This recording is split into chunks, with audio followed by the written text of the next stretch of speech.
Okay, we have this exponential equation that has an x and a k in it, and our job is to solve for x. So k, it's already been solved for, but we need to solve for this x here.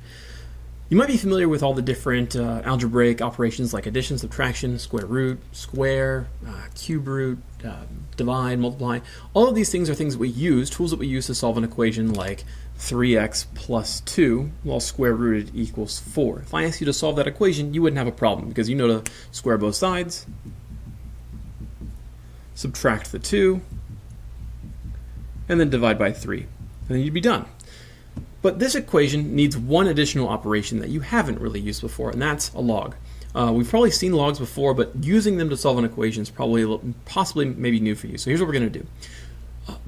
We want to cancel this e. We want it to go away. So in order to do that, we're going to take the log base e of both sides, or ln of both sides. You might hear log base e of x, but you know what, we're just going to call that ln of x. So we're going to take the ln of both sides. When I do that, I have ln of e to the 9x plus 2 equals ln of k.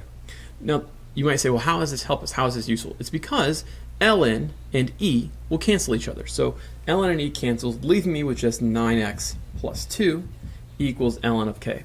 And if I asked you to solve from there, you probably wouldn't have too much of a problem. Just like you wouldn't have any problem solving this equation. You know that if you want to solve for x, you need to subtract 2 from both sides.